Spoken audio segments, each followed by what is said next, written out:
You graduated from here, you were working in a corporate giant, TCS, and then you left TCS to pursue your own startup idea. In life, nothing will go as bad as you imagine. It's all in our imagination. Like, okay, what if we don't succeed? What if something happens? What hurts most is like we not trying something. It's best to just try it out and be satisfied that you tried. The founder of the company, they wanted to do a second startup more in tech. India is a very big cotton industry. Right. Like it plays from the raw materials to even exports. So we thought we could platformize it.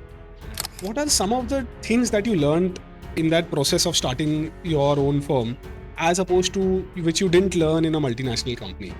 Okay. First, like you'll make a lot of mistakes. You'll make losses. You'll make bad hires. You'll make bad decisions. But you need to make those bad decisions too, so that you can start doing your good decisions. So any startup which is going to go into like a year-long payment cycle will it'll be crushed. You need like a huge capital, and no VCs will even support you. The best thing about these AIs is like you can say, okay, I want to learn coding through cooking. Let's say you are very good at cooking. I want to understand it from the examples of cooking. Or let's say you're a very good sports player, table tennis player. Let's say, like you can ask ChatGPT to explain it from that perspective. Nowadays, we hear a lot about some CEOs, some chairmen speak about this 90-hour work week, 100-hour work week, right? You as a startup founder, how many hours in a week do you work? So we are trying to build a good R&D team which can solve problems for corporates or probably governments, anything like that.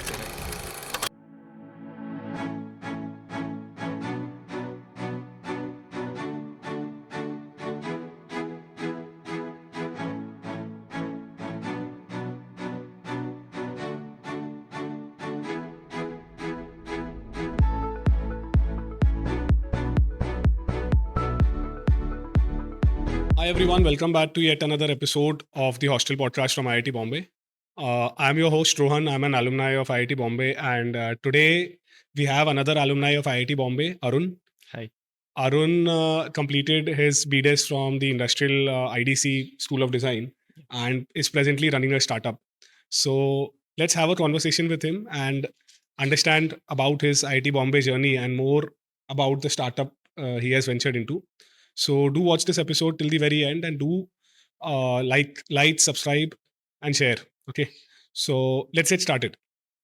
Can you give the audience a brief introduction about yourself? Yeah. Hi guys. So I'm Arun. I'm from Coimbatore actually. So uh, one of the aims I have been having for a very long time is to study computer science, and on the way I learned about IIT, etc. So naturally I learned that that's the best place to learn these things. So following that path, like I got to the place where like I took coaching, and then I was preparing for JE, etc. But along the way, while we were preparing JE, one fine day, like we one of our friends decides to sit and write UC. I mean, it was the last day to apply for UC, and that day, like almost like 30 others of us from the same school, we all applied, and then funnily, like six of us crack JE, and then not JE, UC. So then we all have, then we all actually studied the same. I mean, studied in the same class here. Okay. It was a very surprising thing for everybody, like six people from the same school in same class. Right. So basically, you wanted to pursue engineering, but then you, for some reason, you decided that you should appear for UCED, and subsequently, then you cleared it and got into IDC School of Design at Bombay. Yeah, it was all like it was not a very well planned thing. Like we just got an opportunity to write it, like we did it and we cracked it. One of the rationale for choosing design, not choosing like computer science is like one thing is like I didn't get the rank for computer science in IIT. I got it in VAT, and what I had opinion is that computer is something like you can self learn because it's well documented. There is so much. Content out there, and then it is something you can learn on your own because you can experiment in just your laptop and learn. But design is something you can learn in a studio. You need a mentor. Like it's a new field. You need to understand very many different things that'll help you shape your thought and this thing. So, and it's mostly unlearning other things. So I took a bet and then I chose design. After you got into the BDES program here at IIT Bombay, what were the subjects you learned, or what is something which, like you mentioned earlier, that something you had to learn with the help of a mentor only? Yeah. So, what are some of those skills or subjects you learned? Yeah. So everywhere, we should be aware that there are many design courses available in India, and each college has their own structure and uh, syllabus. So, for example, structure in IIT Bombay is not there in IIT Guwahati. It's not there in NID. So everybody has an opinion, and then they have a slightly different one. So what I'll tell is like from the perspective of IIT Bombay and IDC how it is structured. So uh, we were the first. We were the first few batch. Like we were in the second batch when BDS started for in IIT Bombay. So there a lot of things were experiments because like the professors had been teaching masters for almost 50 years, and starting a new BDS course was also new to them, and there were a lot of new things they were tried. And but fundamentally we see like they wanted to build a very good foundation for us, not going to any specialization very fast. They just had us electives, so the course was very generic, like building 3D fundamentals, 2D fundamentals, typography fundamentals, sketching fundamentals, photography. Everything was starting from fundamentals. So we like they built us the fundamentals for up to 2 years, and then from the third year we could take some electives and do projects. So, you interned during that period in your third or fourth year of BDES. You opted for an internship, Yeah, like actually they encourage us to do internship from the first year, very first year. right? So initial first 2 years are like social internships, like you try to go to an NGO and then do internship with them. Mm. And the third year you can do like a corporate internship. Mm. So, when you say that you are encouraged to take up internships in the very initial year, first Mm. year itself, so does IIT Bombay play a role in helping you secure that internship? Oh no, actually we had to go our own way to find them. And the third year, yeah, of course, like we can take help of the placement cell, and then even we go and play as the placement coordinator or the internship coordinator to be precise, and then we do that stuff. But in the first 2 years, it's our own effort. Okay. And apart from academics, were you involved in any of these other extracurricular activities, like you mentioned, volunteering to be a placement coordinator Oh yeah, or any of that? yeah. So I was part of a few groups like. Uh, first I was in SARC, the Student Alumni Relations Cell. I played a very small role, a design role. Like uh, it was a very small one. But later, in the fourth year, I was in placement team. That's where I could interact with them, a lot of master students and then Mm. BTech students also. I got a lot of exposure. And otherwise, I have been in this group for rural activities. Right. So, being in the placement, in the team of placement coordinators and other student volunteers, what can you tell about the placement scenario specific to your department? Like after a BDES at IIT Bombay, what are Mhm. the placement opportunities available? Are there enough firms? What kind Mm. of maybe packages they are offering? What kind of roles they are offering? So I'll tell from my perspective, which was like 2020. At that time, it was just like before COVID. So so before COVID, and there was no effect on the market. It was still steady, and at that time, like we had about, if I'm right, about 10 to 15 companies, and some startups were also interested in coming. But at that time, like some startups backed out. So initially, like a couple of students got placed in good startups like Oppo, Flipkart. Some got BPO in Google. Um, some into Atlassian. So they were there, and many opportunities came from service companies like DCS, HCL, etc. So they were the biggest role players in the job that time. Recruiters of students who completed the Yeah, BDES at from yeah. IDC. BDS, MDS. Many Okay. of us were placed in DCS. Even in fact, I was in DCS. Okay. Uh, And what is the kind of role? Because whenever somebody says TCS, the first thing that comes to my mind is IT hmm, related work. hmm. But you come in from a design background. What exactly is your role in these firms? Oh, we one interesting project I worked in TCS where we played a very pivotal role in bagging a project where new client, like a client's new project was coming, and then they wanted to create a new platform where we aided in the even the pitching process. Like the BAs were bringing requirements, and we were ideating on how the user journey should be, and ideally designing how the flow and the process will be. So we were designing all of those, and that aided in a pitch of a project. So I did not work in like any full scale project as such, because it's a very big company, and then very Right. many projects are there. So um, though those projects, like some people got an opportunity to do, but like many of us, like those like parts. Okay. And coming back to IIT Bombay, would you like to share some anecdotes, any stories, any memories any fond memories you remember of during your B-Day stays here? Oh, best days. There were definitely a lot of hard times. So, and fond memories, if I was to say, like it would be like roaming around the campus in the night. It's like it's such a beautiful place. Right. And like going around, it's just so peaceful. You can be with your own, and then you can interpolate like what's going on.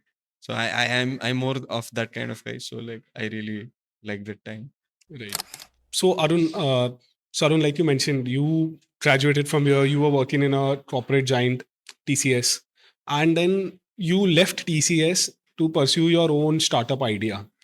So why did you leave TCS in the first place? What motivated you to leave that job Mhm. and then start your own? Yeah. So that's a very interesting thing to also ask, and people also should know.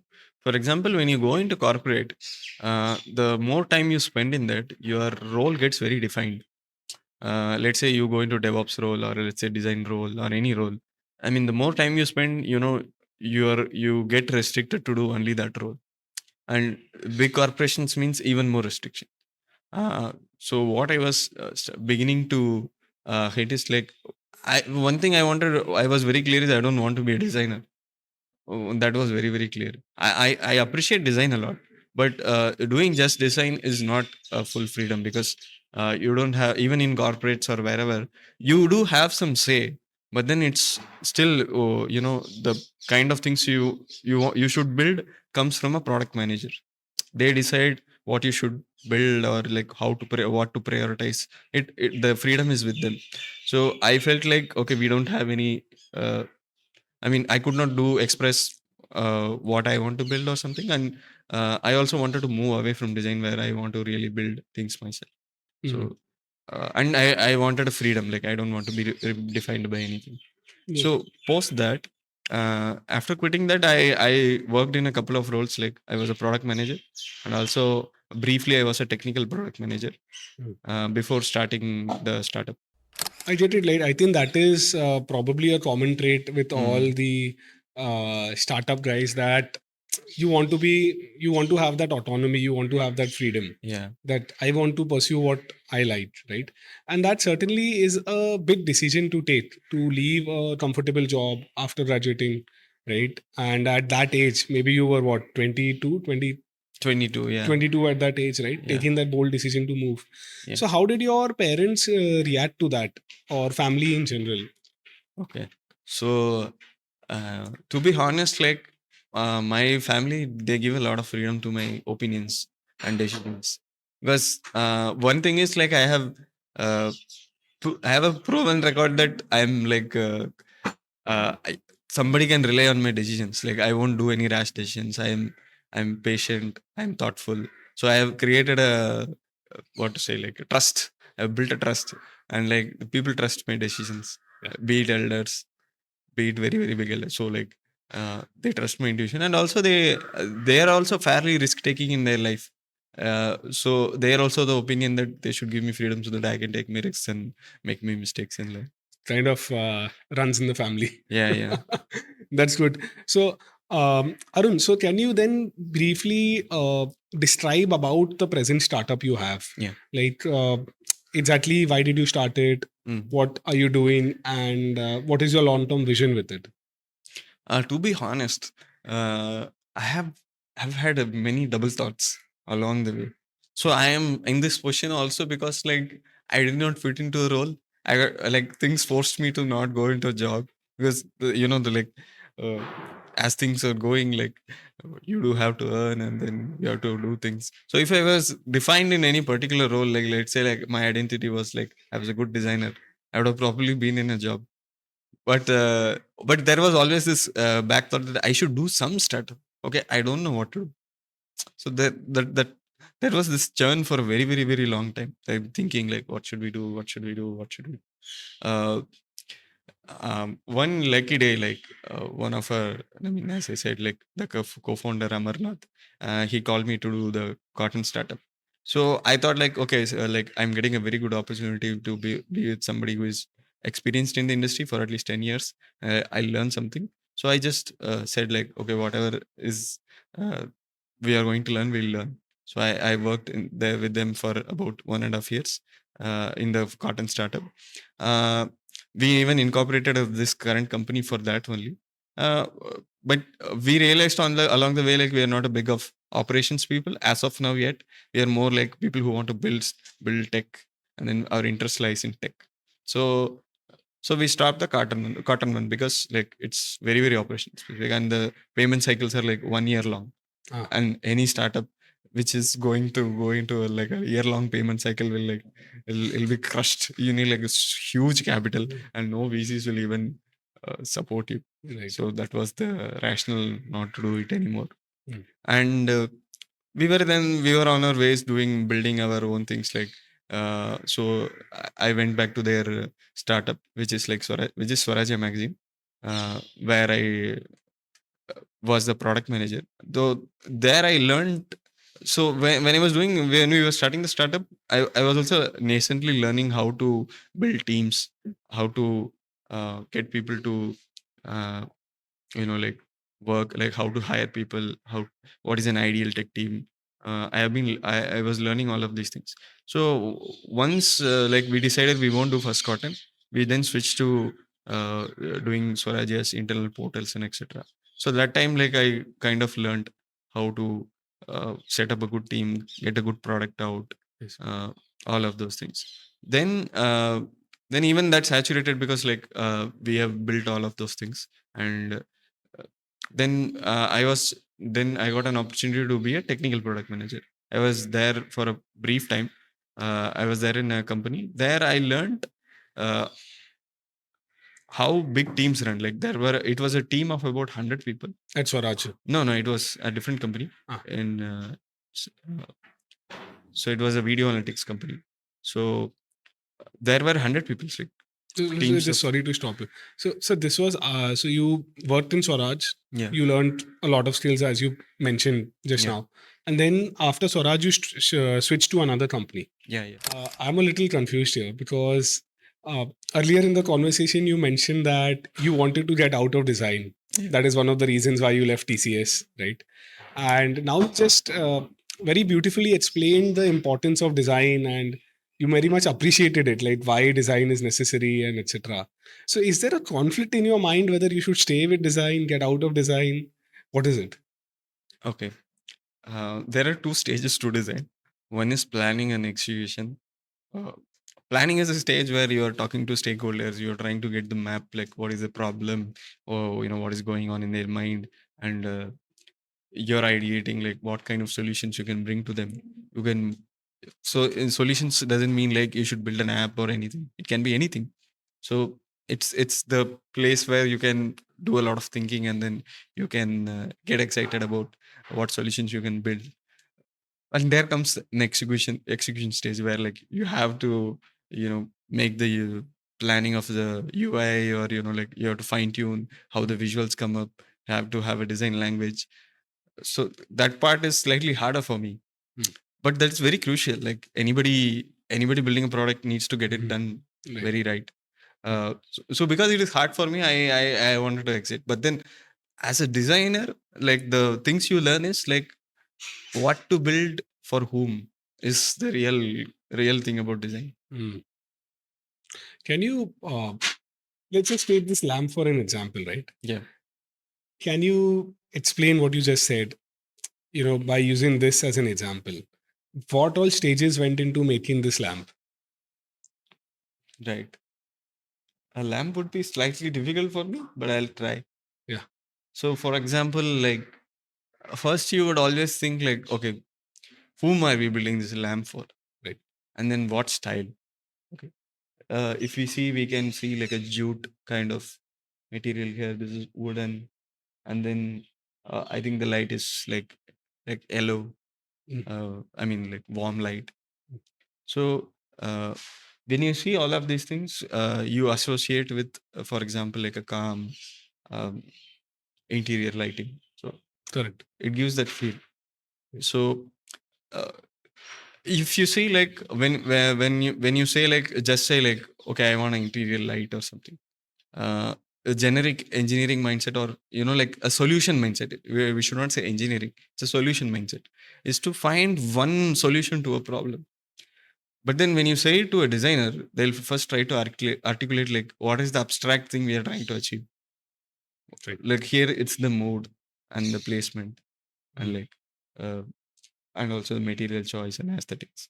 So we'll get that idea, and then we'll ideate like what are the possible variations which are possible for that problem.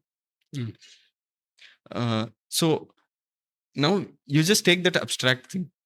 So that thing is the design thinking, like how how many ways in which you can solve a problem, uh, and like which are the best solutions for your current situation and constraints, is what is design about. And Right. also one more thing is like in design, you should also have the idea that you can always improve a product. Correct. Yeah. Okay, so now I think I am more clear. Like what you really took out of design is the thinking, Yeah. the approach, the methodology, Yeah. right? But you really want to put this in, say, a more technical, a technology-driven solution like what you're presently working on. Right? Yeah. So, can you briefly describe your present startup? What is your vision, and what exactly does it do? Hmm. So briefly to say, we are trying to consult for B2B industries where like uh, we are trying to consult to only places where there are tough technical problems. They want something very new done which does not exist in the industry, and we're trying to make products out of this. So initially we'll engage with big players just to learn like uh, understand their industry, understand what do they really need, what is the problems which they are facing with the existing solutions, and we'll try build a POC, and from the POC we'll build a version 1 which we'll deploy it for their team, and based on the feedback we'll refine it and create a product out of it, like which we can uh, sell as SaaS to other people. And this is our playbook. And right now we are doing with softwares, and hopefully like I want to expand to other things. So I'm seeing us as a problem solver Yes. plus product teams. Again, if you are okay with it, can you give an example of, rather, instead of an example, can you just give one of the clients you have handled, what kind of work you have done for them, if you're okay with that? Yeah. So right now, like many of the things are uh, surrounded by AI. Like the clients are like that also. Initially, we started with I'll say the first product, like which is we built a chatbot, a rack-based chatbot for Pidilite Industries. Um, we started building this almost like 1.5 years ago. Like I was running as a solo developer. I've been developing that for almost 7-8 months before I could start getting a small team and do. So this is where it started, and where I learned that we can do this playbook also of uh, doing something very deep for one company and then expanding that into a product. Right. So what we did is like they came to us with a problem that we want a chatbot done for our internal teams. Like we want to use ChatGPT and help us spread the internal knowledge to people. So I'll be clear here. Like there are many companies which do this, but it is the first opportunity we got.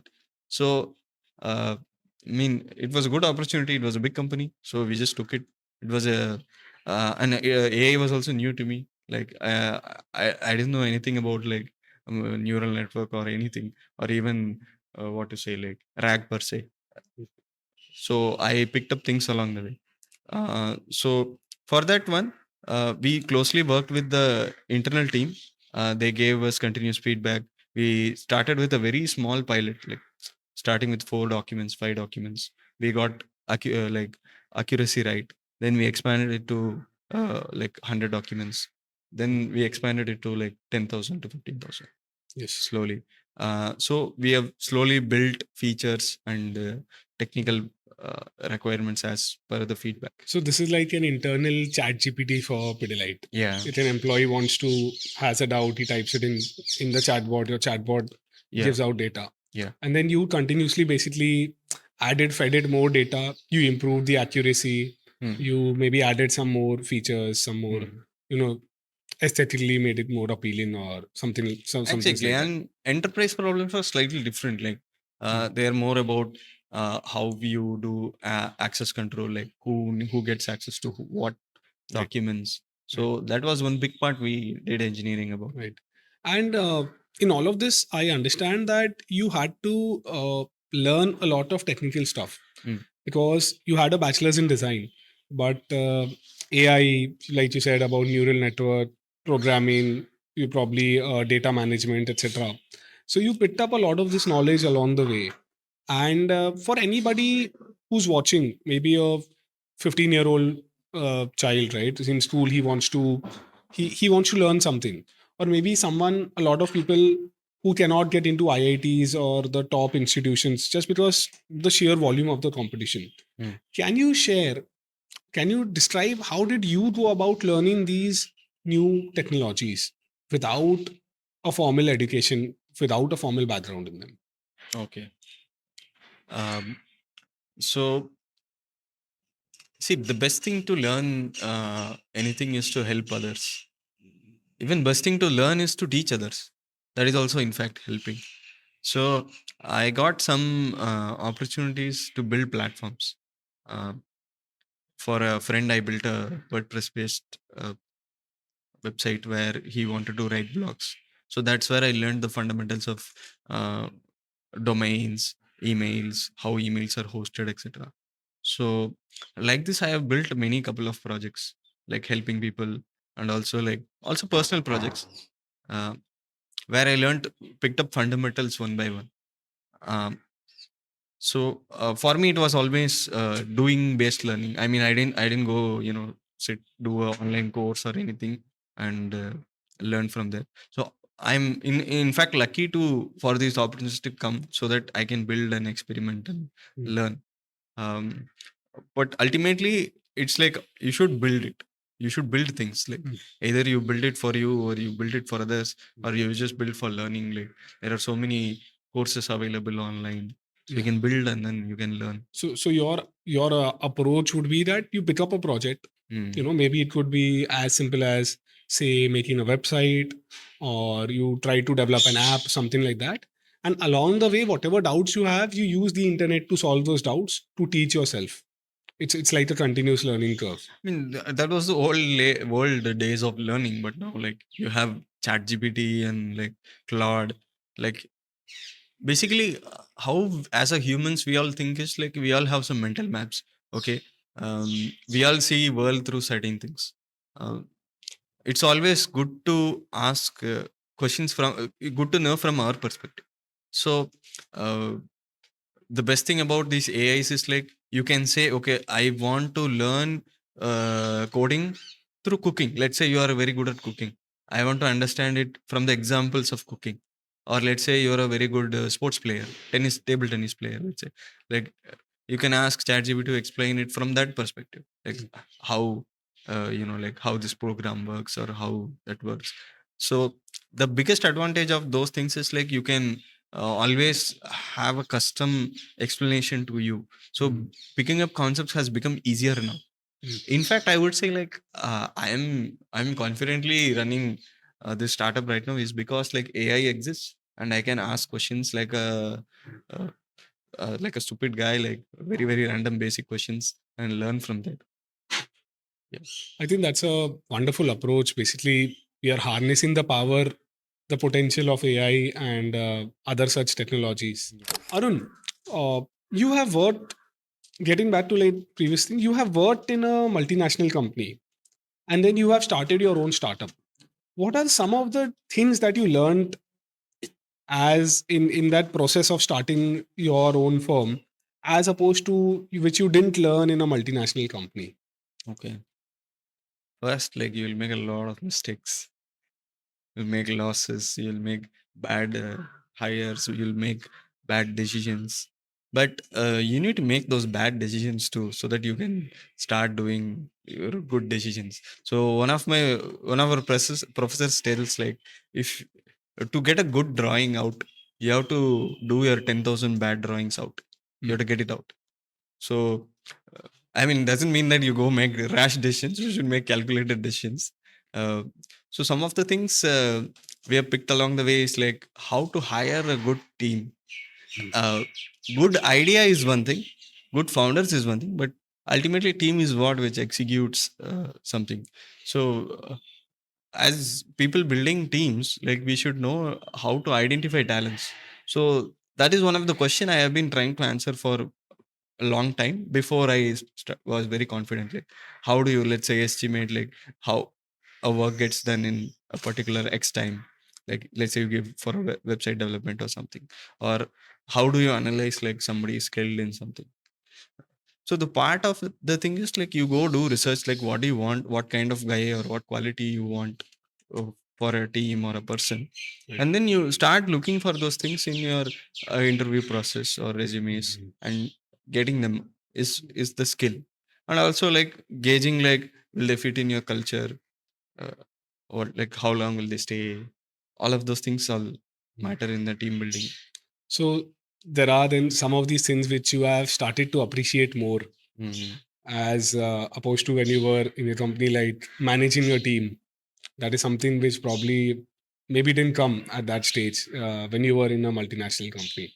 Yeah, Yeah. yeah, true.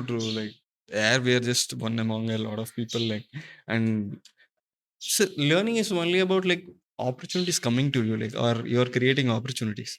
Like, when you are in a very comfortable zone, like opportunities don't come.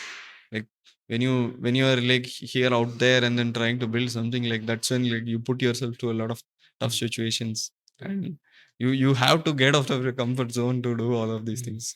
Nobody's there to push you. Then And Arun, you fail a lot of times. Definitely, like in a startup, you mentioned, right? What motivates you to get up, try again? Why don't you just quit it and just join another company again? Because okay, here many a times for me there was no option, so I was not a confident designer. There was an option not to be in design. Then like I'm a half developer, like half baked developer. I can get things done, but like I'm very sure I cannot crack a technical interview like with the DSA, etc., etc. yeah, So in many ways, like it's the situation which has forced me. But then I realized like one thing we are decently good at is management and problem solving. yeah. Like, so then that was one thing which is helping me to stay back. So, but yeah, there have been doubts, self doubts, questions along the way. But you have to be confident that like you can do it, and then you want to do it. Like because if you seen the words of like Nvidia's founder, even he says, "Would you go and start Nvidia today?" He said, "No rational guy would start it again because like it is so tough to do a startup." Because every day there is a confusion like, okay, whether it'll work out or will not work out. Suddenly you are very confident, suddenly you're not confident, so you have to be very uh, bold and strong to face all of them. Uh, And most of the things which are coming because like we have support from outside. It's mm, also you have to be sure like you have plans and things to do, like what will happen if things don't work out, like who is supporting you, like family is supporting you, that is well and good. Like if you have savings, that is well and good. yeah. So Arun, nowadays we hear a lot about some CEOs, some chairmen speak about this 90-hour work week, 100-hour work week, right? You as a startup founder, how many hours in a week do you work? No, for me, there is no fixed, like I say, let's say I work 90 hours or something. So the one reason I really wanted to do startup is have ownership of my own time. So some days I work till like 1 a.m., 2 a.m. Some days I wrap it up earlier, and there is no Saturday or Sunday. If some opportunity comes, you have to respond to it. Like some client says, we'll have a meet on the Sunday. Particularly if you're working with US people or etc., they are free only in the weekends. You have to give up the time, and then you have to go. And but the plus side is like you can travel. I mean, you can work from anywhere. And and one of the advantages we have in a tech company is like we can manage in remote. If you know like how much a person can get done in some time, you can manage from anywhere. Yeah. If you have a good team, if you have a trustworthy team, Trustworthy right? team, yeah. Because you don't want people to, they're just, what can I say? You don't want people to take you for a ride. Yeah. Right. So if you have a trustworthy team, definitely you can manage from remote. And I definitely agree with that idea that it's your own baby. It's your own child. So you put in the effort. There is no concept of Saturday, Sunday. All days of the week are same. At the same time, there is autonomy also. Yeah. So ultimately, then I think it just boils down to being productive rather than putting in the number of hours. It boils down to being productive, and I think yeah, that's a good thing. And Arun, how do you feel about traveling? Because I understand that coming from Coimbatore, you were in Mumbai for 4 years. First of all, how was that experience? Was there a very shift in culture, food, etc. when at IIT Bombay? And then after that, again, I think you went to TCS, worked at a different location. From there, probably another location. Now again, you are at some other location. So I have been in a residential setup for a long time. Like I've been in hostel from sixth grade. Ah. So like being here was not a new thing. Like, Okay. but in fact, like it was much better. Like it was the best hostel. But that there can be like other opinions about the hostels, but here, Definitely. but it was the best place. Like so good nature, trees, etc. I really like places which are green. So like Right. I really liked about it. Best thing like is uh, traveling makes you new friends. And that's what gets things done. Like So Arun, I'm sure like just like you, there are many people who dream that I want to have my own company, who also have a good idea, right? But they are scared to execute it. There is always that trade-off between stability and risk. Stability in the present job they have, maybe in a firm, a good firm, or even a mid-sized firm, right? Versus the risk they will have once they are out of that firm, once they are out of that cushion, right? So, what is your advice to those people? They want to get into this startup, they want to build their own, but they are just not, they're on the edge. They are not able to take that decision whether they should do it or not. What would be your advice to them? so, the first thing first, like in life, nothing will go as bad as you imagine. It's all in our imagination. Like, okay, maybe what if we don't succeed? What if something happens? What hurts most is like we not trying something. It's best to just try it out and be satisfied that you tried.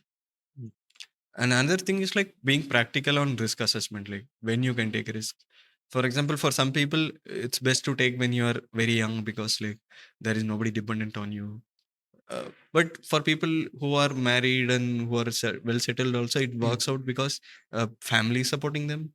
I mean, they don't need to worry the next day, like, what if I don't get my paycheck? Uh, I'm not able to do my expenditures. So that problem is not there. So for everybody, it's a different situation. So we need to analyze what is our situation and then take risk accordingly. Right. And when you're young, you can make a lot of mistakes also. Be aware of that. For example, to give an example, um, for example, like there are many founders. Like for example, Freshworks. If you take, Yes. they are people who have been in the industry for a very long time, and they went at the right moment when they were their network was good, and they have learned a lot of things about the industry also, and they started a startup and see where they are. Like they are now listed, and then they are $1 billion companies.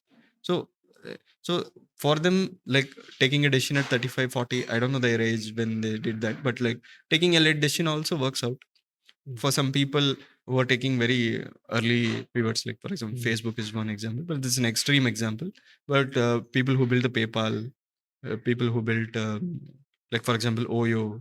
Mm. I mean, it's about what kind of startup you're building also. All of those matters. Yes, and Arun, do you have any comments about government of India's support towards startup? Like we have heard the Prime Minister several times, mention, and the government has shown its intent to support the startup community in India. But I'm sure that there is still gaps in between what the government wants and what is actually being executed on ground. Maybe there is some lack of the policymakers, lack from the policymaker side, maybe something like that. Or rather, as a startup founder, what is something that you would a message to the government of India? What would you give? Oh, in that sense, yeah, there have been many schemes which have been coming. So, but I have been slow on receiving them or reciprocating to them, like trying it out. Recently, we applied to one India AI mission where they were asking for a lot of submissions, like solutions what you will build for India, which probably government also can use. So there are many things like that. So one opportunity I would want is like whether we are big or small, if you give us opportunity to solve tough problems, and that'll be very great. Like if you, because we know like we all want to develop India, and it's when like tough problems comes to people, like who can solve, I mean who is, which is not like stopped or red tape by bureaucracy. Because generally how government things work is like you have to be eligible to do some projects or something. So if that kind of that kind of opportunities comes, there can be also startups which are B2G, B2 government. Right. That is one thing. And but I'm not very clear on the schemes and etc. There are many, but I have not applied to comment on that. Right. Yeah. Okay. So I think that was a very wonderful conversation with another IITian who ventured into the startup culture. I think I learned a lot about the mindset of a startup founder. I learned a lot about that taking risks, applying the skills which you learned here, and then also gaining new skills after that. And definitely there is that trait that there is a need for continuous development. You should never stop learning even after you complete your course, and that is always helpful. Even I work in a private company today, and I also have seen that if you want to grow, you have to learn. You have to learn something. The moment you stop learning, that's the moment you kind of stop growing, and that obviously applies everywhere. So I think I hope you guys enjoyed this episode a lot, and do like, comment, share, and subscribe, because it takes a lot of effort to make these videos. And do subscribe to my channel. Thank you very much for watching.